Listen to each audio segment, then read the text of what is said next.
జనంగొంతుకు స్వాగతం.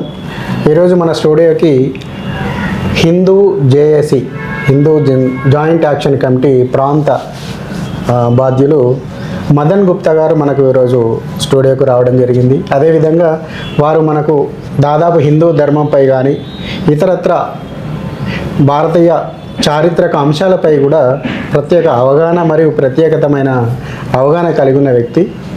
నమస్తే అండి. నమస్తే అండి. అయితే ఇంకొకటి, కొంతమంది మధురలో అసలు శ్రీకృష్ణుడే లేడు అని ఈ మధ్యలో మాట్లాడుతూ ఉన్నారు. దీన్ని ఎలా చూడాలి మనం? మధురలో శ్రీకృష్ణుడు అసలు విగ్రహమే లేదు, శ్రీకృష్ణ విగ్రహమే లేదు. కాదు మధురలో శ్రీకృష్ణుడు ఎక్కడ ఉన్నాడు? మధుర ఆయన పెద్దోడు అయిపోయిన తర్వాత వెళ్ళింది ద్వారకాకి. చిన్నప్పుడు ఉండాడు. విగ్రహాలు లేవెందుకు అనేసి లేకుండా ఎందుకున్నాయి లేవని మాట్లాడుతున్నారు. వీళ్ళకి ఏమని సమాధానం? అసలు కృష్ణ జన్మభూమి ఒక దొంగలు నంబర్ వన్ దొంగలు ఇది మళ్ళా గట్టిగా చెప్పాలి. ఎందుకు వీళ్ళు ఇలాంటి ప్రయత్నాలు చేస్తారు? ఒక విషయం చెప్పి ఇలాంటి మాటలను మన సమాజంలో ఎందుకు చొప్పించారని చూస్తున్నారు? మీకు నేను అదే చెప్తున్నది. నంబర్ వన్ దొంగలు ఈ దేశాన్ని మొట్టమొదట పాలించారు. అవును, ఎంతే విదేశీయులు వాళ్ళు కూడా, అరబ్బులు, తురుస్కులు. అబ్బే, మనకు స్వాతంత్రం వచ్చింది అనుకున్న తర్వాత కూడా నంబర్ వన్ దొంగలే పాలించింది. అవును, వాళ్ళు ఈ సంస్కృతిని, ఇక్కడ ఉండేటటువంటి సాంప్రదాయాన్ని, ఇక్కడ ఉండే ధర్మాన్ని నాశనం చేయడానికి కంకణం కట్టుకున్న దొంగల వాళ్ళు. అంటే వీళ్ళకి కూడా అసలు మీకు అసలు ఈ అదే శ్రీకృష్ణుడి ఇది జన్మస్థానం, అవును, దాని కేసు తెలుసా మీకు? విన్నారా? అదే కేసులో ఉందని తెలుసు. ఏముంది చెప్పండి. ఈ కేసుకు సంబంధించి నాకు పూర్తిగా వివరాలు తెలియవు. కాకపోతే ఏంటంటే మధుర, వారణాసి, అయోధ్య, ఈ మధుర కేసు చాలా విచిత్రమైన కేసు. దొంగలు ఎంత దొంగలో ఇవన్నీ కూడా కోర్టు పరిపాలించిన వాళ్ళు ఎంత దొంగలో మీకు చెప్తా. ఈ మధుర కేసు కానీ మీకు తెలిస్తే, ఇవి కూడా, ఈ కేసులు కూడా నాకు తెలిసిన విషయం ఏంటంటే ఇప్పుడు స్వాతంత్రం వచ్చిన తర్వాత వేసిన కేసులు కాదు ఇవి. ఎప్పుడో బ్రిటిష్ కాలంలో వేసిన. అసలు మధుర కేసు మీకు చాలా విచిత్రమైన కేసు. మధుర శ్రీకృష్ణ జన్మస్థాన స్థలం ఉంది. ఇప్పుడు మసీదు కట్టున్నారు. ఆ స్థలం మసీదు పూర్తిగా కట్టలేదు, ఓన్లీ డోమ్ మాత్రం ఉంటది అంతే. మీకు ఆ స్థలం ఎవరిదో తెలుసా? ఎవరిది? ఆ స్థలం బ్రిటిష్ వాళ్ళ దగ్గర, మన బ్రిటిష్ వాళ్ళ దగ్గర కాదు. ఆ స్థలం ఒక రాజుది. వాళ్ళ ఆ కుటుంబం బాగా చితికిపోతే ఆ స్థలాన్ని మదన్ మోహన్ మాలవ్య కొనుక్కున్నాడు. ఒక ట్రస్ట్ పెట్టి ఆ ట్రస్ట్కి ఆ స్థలాన్ని ఇచ్చాడు. బాగా ఇది అర్థం చేసుకోండి. మీకు ఆ ట్రస్ట్ పేరు కూడా హిందూ ట్రస్ట్ అని, హిందూ కృష్ణ జన్మస్థాన్ అభివృద్ధి ట్రస్ట్ అని ఏదో ఉంది. అవును, ఇస్తే సరే, అది ఇప్పుడు కొన్ని తరాలు పట్టించుకోలేదనుకోండి, అది ఏమవుతుంది? అది అన్యాక్రాంతమైంది. దాన్ని కోర్టులో ఇప్పుడు మళ్ళా ఆ ట్రస్ట్ని రివైవ్ చేసి కోర్టులో కేసేశారు.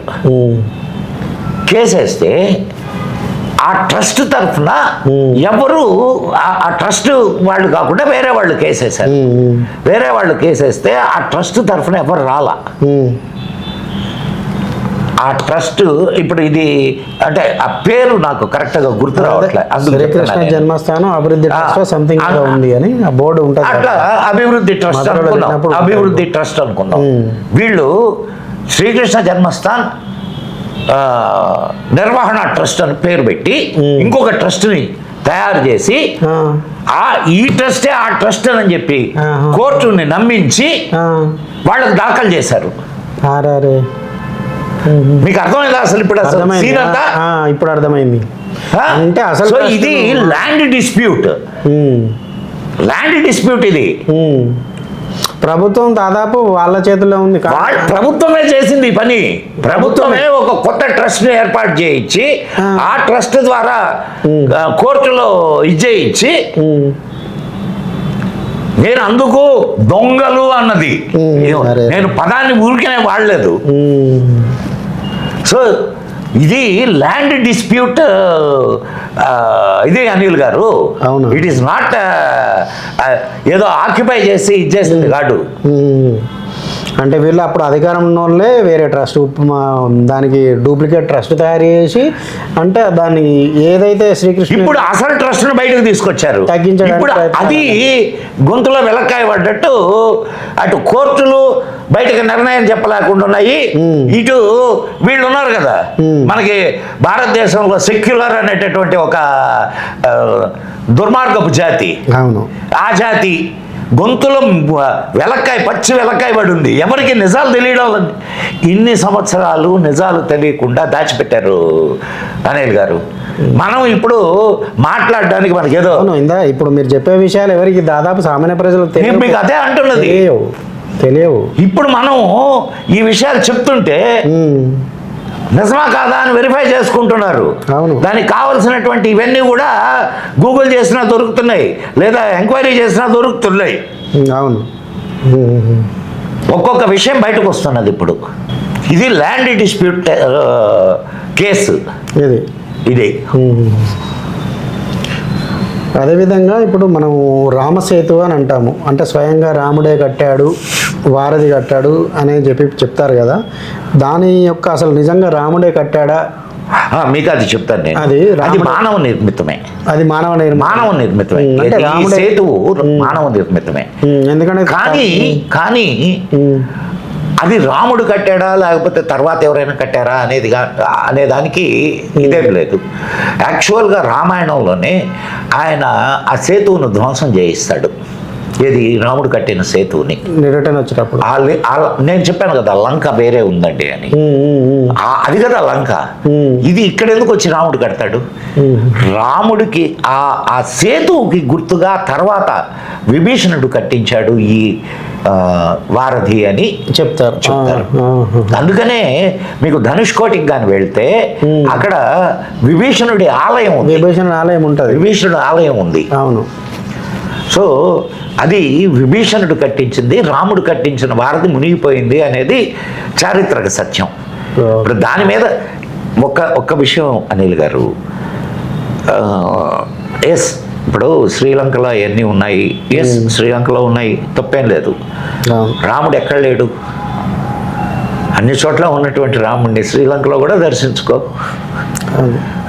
సర్వాంతర్యామి.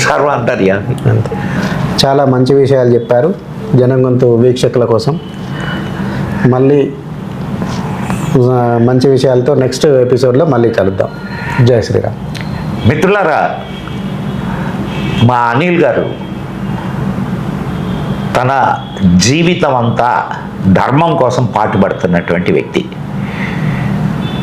అటువంటి అనిల్ గారిని సపోర్ట్ చేయడం మన ప్రాథమిక ధర్మం. కాబట్టి మిత్రులారా, ఈ ఎపిసోడ్ చూసినటువంటి ప్రతి ఒక్కరూ జనం గొంతు ఛానల్ని వెంటనే సబ్స్క్రైబ్ చేయండి, బెల్ ఐకాన్ నొక్కండి, లైక్ చేయండి, షేర్ చేయండి. మీ అభిప్రాయాలను కామెంట్ బాక్స్లో అనిల్ గారితో పంచుకోండి. జై హింద్, జై మా భారతి. జై భారత్ మాత.